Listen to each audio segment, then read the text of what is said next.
اچھا، میں کہہ رہا تھا پہلے چھوٹی سی ایک بات دیکھ لو کہ انسان اور زندہ انسان حساس اور ذی جان، ایک تو اسے خود پتہ ہے کہ وہ زندہ ہے، اس کا احساس ہے کہ وہ زندہ ہے۔ زندہ انسان اور اگر اس کا کوئی عقیدہ بھی ہو تو ایک ذی جان اور ذی عقیدہ انسان جب یہاں دنیا میں اپنی موجودگی کا جائزہ لیتا ہے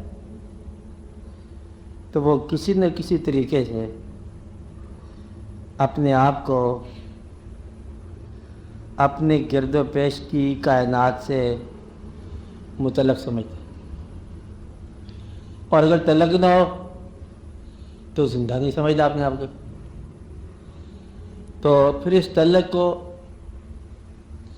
چونکہ عقیدہ ہے، اگر عقیدہ نہ ہو تو انسان اور کائنات کے تعلق کے قیام تک ہی کھیل رہتا ہے۔ یہ بات نہیں، اگر عقیدہ نہ ہو تو پھر انسان اور اس کائنات کے درمیان تعلق کی حد تک کی ہی زندگی رہتی ہے۔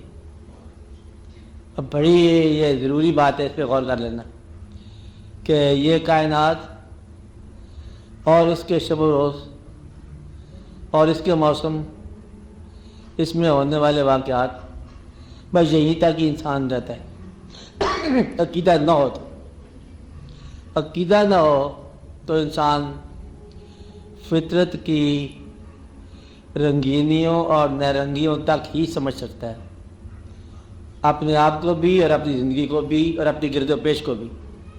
مثلا مجھے سمجھتا ہے کہ موسموں کا تغیر و تبدل یہ سورج کی دم سے ہے، اور کیوں ہے کہ زمین کی گردش ہے، اور زمین کی ڈھیلی گردش یا اینول گردش اپنے گرد یا سورج کے گرد، اس کے دم سے موسموں کا تغیر و تبدل آتا ہے، اور دن رات کا بننا آتا ہے، ہواؤں کے چلنے سے موسم بدلتے ہیں، اور سورج کی وجہ سے یہ ساری گرمی، یہ تازگی قائم ہے، وہ یہ جانتا ہے۔ لیکن سورج ایسا کیوں ہے اور زمین ویسے کیوں ہے، یہ وہ نہیں جانتا۔ یہاں عقیدہ کام آ سکتا ہے۔ اسے بند کر دو آواز کو، کیا ہے آواز ہے تو کیا ہوتا ہے؟ آپ بات سمجھ رہے ہیں؟ رہنے دو تو ٹھیک ہے۔ مقصد یہ ہے کہ انسان اس کائنات کے اندر ہونے والے واقعات سے متعلق رہتا ہے، اس کائنات کے اندر ہونے والے واقعات کے متعلق جاننا چاہتا ہے اور جانتا ہے، تحقیق کرتا ہے، تجسس کرتا ہے، غور کرتا ہے، اور راز دریافت کرتا ہے، اور وجوہات دیکھتا ہے، نتائج دیکھتا ہے، لیکن یہ سب ایسا کیوں ہے یہ وہ نہیں جان سکتا۔ تو اگر زندگی عقیدے سے محروم ہو تب بھی کائنات سے متعلق رہتی ہے۔ اب سمجھیں نا، آپ کی زندگی اپنے گرد کی کائنات سے متعلق رہے گی۔ اب یہ کہ جب بھی آپ بے عقیدہ ہونے کے باوجود آپ جب بھی کسی زندگی کا بیان کریں گے تو اس میں گرد و پیش کے واقعات آئیں گے، موسم آئیں گے، زمین آئے گی، آسمان آئے گا، سارے واقعات۔ اس کے پیچھے، اس فطرت کے رنگ کے پیچھے کوئی فطرت بنانے والے کا ذکر نہیں آئے گا۔ جب انسان، باشعور انسان، اگر وہ عقیدہ بھی رکھتا ہو تو پھر وہ اپنے اور کائنات کے تعلق کے دریافت کے بعد اس تعلق کو پیدا کرنے والے کو بھی دریافت کرتا ہے۔ آپ سمجھ رہے ہیں نا؟ تو تیسرا واقعہ انسان، کائنات اور خدا. تو صاحب عقیدہ جو ہے اس طرح کھیل کے اندر رہتا ہے کہ میں کس حد تک میں ہوں، کائنات کس حد تک کائنات ہے، اور بھیجنے والے نے کس حد تک مجھے کہاں تک بھیجا ہے. وہ اپنی زندگی کو کسی بھیجنے والے کے مرہون احسان سمجھتا ہے. یہ ہے عقیدہ. اب اس میں سوال پیدا ہوتا ہے کہ آپ جب کائنات کو دیکھ رہے ہو، میرے سورج روشن ہے، ہوتا رہے، چاند روشن ہے، ستارے ہیں، اگر یہ ساری کائنات کی تمام اشیاء اگر آپ پر اثر نہ کریں تو فائدہ ہی کون آپ کے لیے؟ تو گویا کہ اس کائنات کی ہر چیز اس کائنات میں باہوش اور باشعور انسان کے لیے ہر وقت ایک اثر رکھتی ہے، اور وہ اثر وہ ہمیشہ محسوس کرتا ہے. اور جب وہ اس کو سمجھ آ جائے یا سمجھ نہ آئے تو پھر اس کو وہ متعلق سمجھتا ہے اس کائنات کے بنانے والے سے کہ دیکھو میرے اللہ نے کتنا رحم کیا کہ آج موسم اچھا ہے. حالانکہ موسم اچھے ہوتے ہی رہتے ہیں، کئی موسم اچھے ہوئے ہیں لوگوں کے لیے، لیکن وہ کہتا ہے کہ آج کا موسم بہت اچھا ہے، اللہ نے مہربانی کیا ہے. میرا خیال ہے کہ اس شخص پر کوئی اللہ ناراض ہے، شادی والے دن تو اوپر سے اتنی بارش ہوگی، ساری شادی درم برم ہوگی. کہتے ہیں نا کچھ اس کے اوپر کوئی ناراضگی تھی، کتاب ہے. تو صاحبان عقیدہ اپنے علم اور اپنی تحقیق کو فرمان الہی کے متعلق کرتے ہیں، اس کے قریب کرتے ہیں، اور اپنے احساس کو، اپنے مشاہدات کو، اپنی دریافت کو منشاء الہی کے تابع کرتے ہیں. کہ لینا اسی کائنات سے ہے وہ حصہ. خیال کا حصہ کہاں سے ملے گا؟ کائنات سے. آپ کو بات سمجھ آ رہی؟ مثلاً مشکل بات تو نہیں ہے، آسان، کہ اگر آپ غم زدہ ہیں،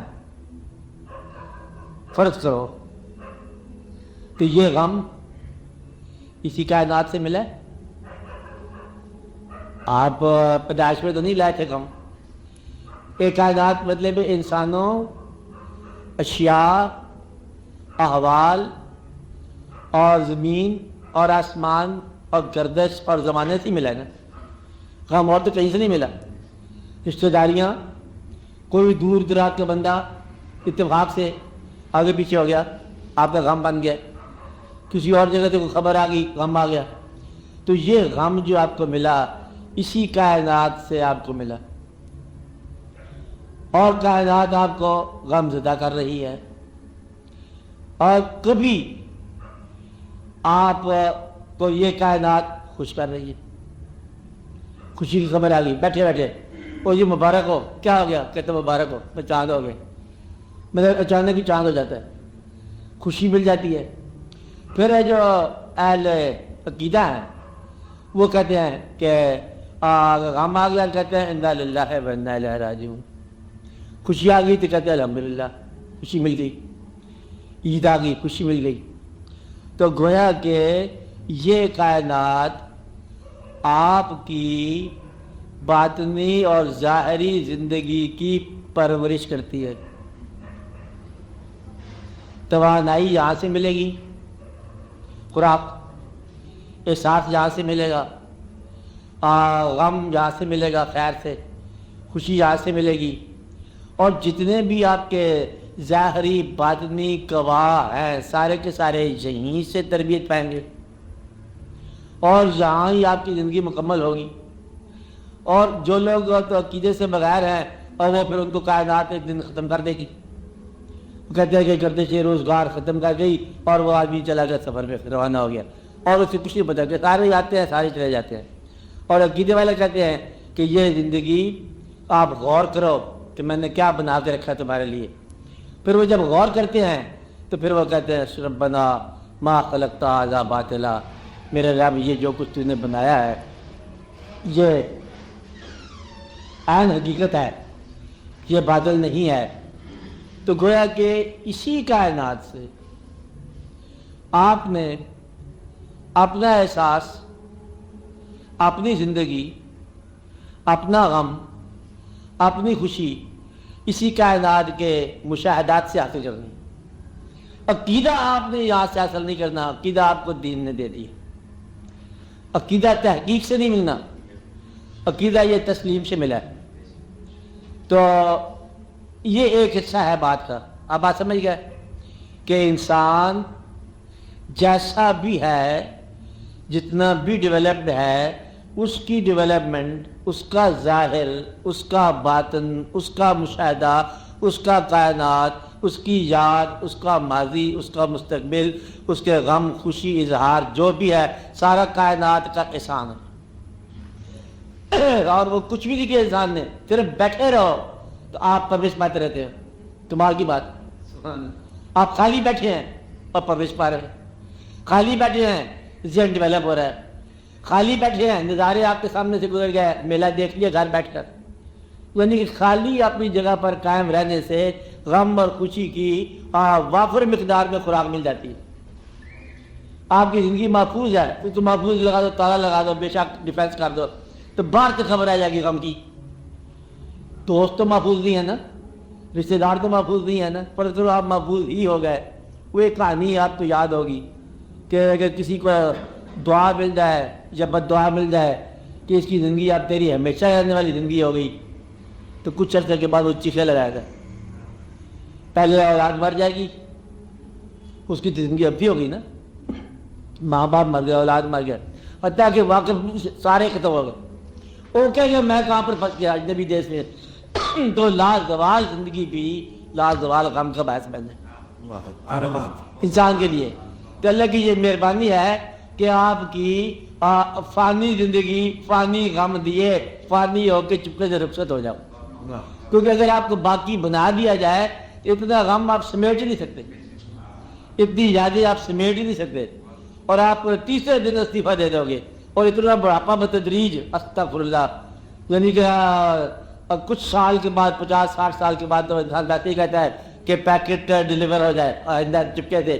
تو جب اتنا بوڑھا ہو جائے، لازوال عمر ہو جائے، تو وہ یا تو ساری کا لازوال ہو، تو چہرے سارے کے سارے ایک ایک کر کے ختم ہو جائے، تو پھر آپ کے لیے ایک وبال بن جائے، ایک عذاب بن جائے۔ اس لیے اللہ تعالیٰ نے آپ کو ایک ایسی زندگی عطا کی ہے جو اپنی ڈیوریشن میں مکمل غم اور مکمل خوشی اور مکمل مشاہدات کر کے مکمل طور پر رخصت ہو جاتی ہے۔ یہ اس کی بڑی مہربانی۔ میں کہہ یہ رہا تھا کہ آپ کے غم، آپ کی خوشی، آپ کا باطن، سارا اس کائنات نے آپ کو دیا۔ کبھی کبھی ایسا ہوتا ہے کہ آپ اگر غمگین ہوں، جو غم آپ کو کائنات نے دیا، ماحول ایک بات، وہ ماحول جس نے آپ کو غم زدہ کیا، آپ کو غم دے کر خود غمگین ہو جاتا ہے کبھی کبھی۔ نہیں بات سمجھ آئی؟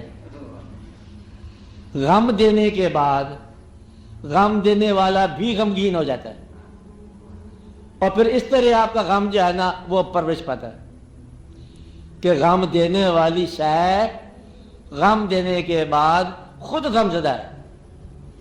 یہ کسی کے ساتھ ہوتا ہے۔ آپ کو بات سمجھائی؟ ورنہ اگر غم دینے کے بعد غم دینے والی شے غمگین نہ ہو تو کہتے ہیں ظلم کیا اس نے۔ آپ کو بات سمجھائی نا؟ کائنات ظالم ہے، غم دیا اور سورج سب چمکتے رہے اور ہم غم زدہ رہے، میری دنیا میں جگنوں کی روشنی ہی نہ رہی اور اس کی دنیا میں روشنیوں کے فوارے رہے، یہ کیا رہے؟ سمجھ یہ بات؟ یہ کیا ہے؟ یہ ظلم کی تعریف ہے۔ کیا وہ جو غم دینے والا ہے، جو کائنات اس غم میں شرکت نہ کرے تو پھر یہ کیا ہوگا؟ آپ اسے ظلم کہتے ہیں۔ اور اگر آپ کو یہ محسوس ہو کچھ عرصہ کے بعد کہ غم دینے کے بعد وہ ماحول بھی غمگین ہو گیا، تو پھر آپ کا غم جو ہے نا وہ چیسٹ ہو جائے گا، نوبل ہو جائے گا، کہ غم اب ایک امانت کے طور پر پرورش پائے گا۔ نہیں بات سمجھ آئی؟ پہلا غم جو تھا نا، اور وہ ایک پنشمنٹ تھا، اب غم دینے کے بعد ماحول بھی غمگین ہو گیا، اب یہ غم جو ہے ایک امانت کے طور پر پرورش پائے گا۔ بات سمجھائی نا؟